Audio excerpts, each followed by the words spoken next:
Good morning. I'm Representative Gail Whitsitt of House District 56, which is Klamath and Lake counties. Thanks for being here this morning. We've organized this news conference to discuss a critical issue to Oregon's economic health. I'm pleased to be joined by members of Oregonians for Sound Fuel Policy and small business owners. Together, we're working in opposition to Oregon's proposed low-carbon fuel standard and how it acts as a hidden gas tax. This proposal first appeared in 2009 when the legislature approved a bill allowing the Department of Environmental Quality to adopt rules for a low-carbon fuel standard. In its wisdom, the legislature also included a sunset provision that would require another vote of the legislature to continue the program beyond 2015. This was done so we could evaluate the program and its impacts before making it permanent. Due to concerns about the economic impacts of this program and its tenuous at best environmental benefits, the legislature has so far refused on a bipartisan basis to extend the law's 2015 sunset. That's why we are disappointed that the department is moving forward with this flawed program anyway. We oppose this policy because it represents nothing more than a hidden gas tax on Oregonians.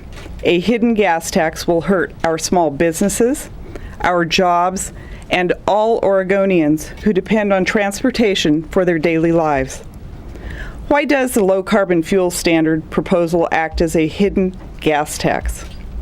To work, this proposal depends on the blending of advanced biofuels, such as cellulosic ethanol, that are simply not available in commercial quantities.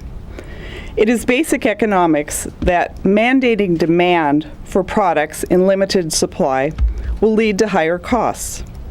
Trying to force consumers to pay higher prices for gasoline and diesel by setting standards that can't be met is simply misleading. It is a hidden gas tax, plain and simple. An economic impact study by Charles River Associates suggests the law could cost the average family up to $1,280 per year. The same study also shows it could result in a loss of as many as 29,000 jobs in the state of Oregon. The Boston Consulting Group has determined that the program, if implemented, would raise fuel costs by 33 cents to $1.06 per gallon. This hidden gas tax would hurt low-income and middle-class working families the most. Many Oregon families simply can't afford to pay more, and many can't afford to buy expensive electric and hybrid cars. In a moment, you'll hear from small business owners who will explain how this hidden gas tax would affect them if the DEQ continues to push this program forward and if the legislature decides to remove the sunset. In closing, I'll be working hard with Oregonians for Sound Fuel Policy and my legislative colleagues to keep the sunset on this hidden gas tax. Thank you. And right now, I'd like to introduce Matt Miller of Gresham Sanitary Services. Okay. Thank you.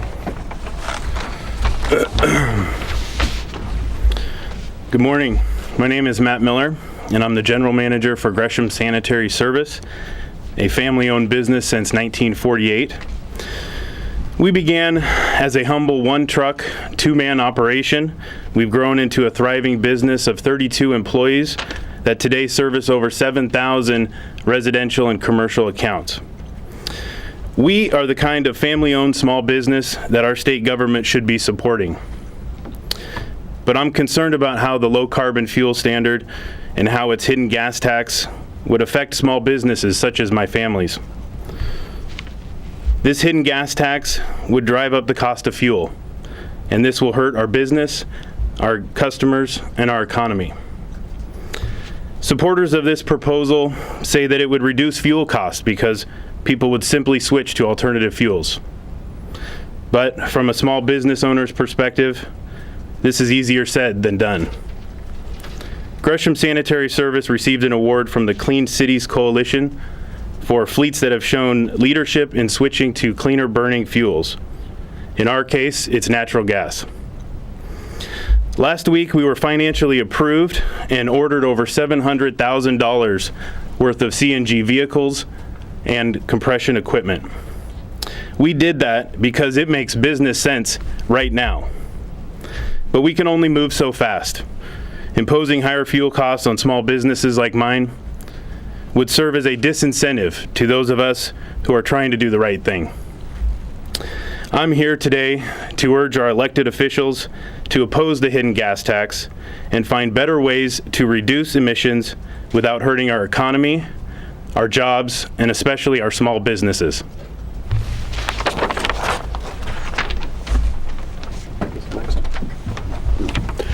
Good morning, everybody. My name is Joe Squires. I'm the owner of Squires Electric Company. We're an electrical contractor based in Portland, Oregon. Our business has 26 employees and 20 vehicles that we run. I'm here today to share my concerns as well about this hidden gas tax. An increase in the cost of fuel would have a negative impact on my small business as well as other businesses throughout the state. The proposed low-carbon fuel standard is quite simply a bad idea. There are not enough advanced biofuels to meet the standard. This will mean higher transportation costs for small businesses such as mine, which leads to higher prices for the consumer down the line. I'm especially concerned about the impacts of this hidden gas tax on Oregon families. Many can't afford to pay higher fuel costs, like Matt said, or switch to more expensive alternative fuel vehicles. Hidden gas tax will only take more money out of the economy, make it even more difficult for families to pay for everyday items or services like the type that I provide. Rather than pushing expensive new regulations such as this, the state should focus on programs that are actually proving to work. Oregon is already a leader in reducing carbon emissions throughout programs such as renewable fuel standards. My company has 3 electric cars, Chevy Volts. I drove down here in one of them today. I tend to think businesses tend to find their own equilibrium. I mean, if it makes business sense, like Matt said, then businesses will seek it out to reduce costs. Small business like mine are already achieving energy efficiencies without government regulations such as the low carbon fuel standard. We should not have to sacrifice our economy and Oregon jobs for a program that simply won't work. I'm here to encourage my representatives and all Oregon legislators to allow this hidden gas tax to expire. Small businesses and families simply can't afford to pay more. Oregon can't afford to lose more jobs. Yeah, I'm Carl Harbaugh with Southtown Glass. I have a small business here in Salem. We've been here for 34 plus years. My wife and I started the business, and we started with just she and I. And we've grown to a pretty sizable company. We service all of Oregon and some places in Washington, and we feel like that this gas tax is going to really cause a burden upon us. The thing that's happening with subcontractors right now is we have a real small margin. We've gone through this cycle of ups and downs, and we haven't rethought how our margins are. We're still bidding and competitive, just like we were starved for work. Work's come back a little bit, but our margins will never be where they were before. And so we have to accommodate for the ups and downs in the economy, which is expensive. So to throw a fuel tax or a fuel cost on top of that is going to be very vulnerable to subcontractors, particularly in the building industry. And you all know how we've suffered on that respect. So, and then you've got all the things that come to us, that those things already have energy surcharges on our glass, and our things that we purchase at the bottom of our invoice is an energy surcharge. So now we've got to add to that, and it's going to add to theirs, so it's just going to multiply and create an additional response that it's not going to be good. And then next, I have the fact that when we bid or estimate and price stuff, we typically don't actually purchase the materials or do the work until maybe a year and a half. So we have to know where we're going to be now to be able to bid and price stuff that's a year from now. And if we don't know, and we're with this slight margin that we have, it could upset the apple cart big time. So I just think that there's got to be a better way than just to implement this thing and force us all to deal with this thing. And the last second here, I've got a little picture that my work crew years ago, it's probably been 15, 20 years ago, we did this illustration of me being the donkey trying to pull this cart down the road, and you're just putting a bunch of stuff in that cart for me to pack up that hill. Thank you.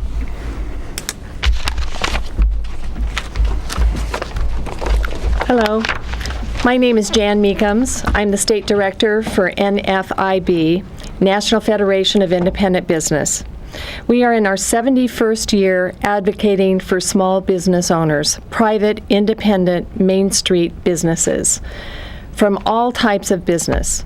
Our average business has less than 20 employees. We also have businesses that have 300. And this is of great concern to our membership. These are small businesses. While manufacturing has made a bounce back from the recession, our small businesses are still struggling to come back from recession. They have not made the kind of strides that big businesses in manufacturing has made.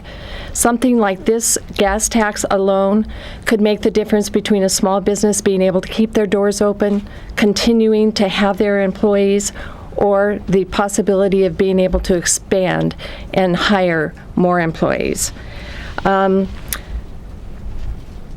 Also, this affects the customers and their ability to take advantage of the goods and services. Either the added fuel costs will not allow them to do that, or their ability to get to the locations where our small businesses operate could be impacted adversely by this gas tax. That's why we are a member of Oregonians for Sound Fuel Policy. Our members are fathers, mothers, grandparents. They care about the environment and about the future of Oregon. That's why they care about having quality life of clean air and clean water, but it needs to be balanced policy. It needs to be a policy that doesn't impinge on our economy, does not cost 29,000 jobs, because Oregonians are already suffering. We're behind our neighbors in income per capita, and we've been above the national average on unemployment for years. And this will just add to the challenges that small business in Oregon already have. So, as was already stated, there are those that are already making headway based on sound business decision to go to alternative fuels, to go to alternative vehicles, to add all types of ways that they can save on gas, fuel, and energy. And if it makes sense, they will do it, and they are making progress. And as you've already heard, the metro area already has one of the lowest carbon emission environments in the country. So we will be educating our members, we'll be educating the public, and we'll be educating legislature on our opposition to this hidden gas tax. And the low carbon fuel standards should be allowed to sunset in 2015. And with that, we're all open for questions.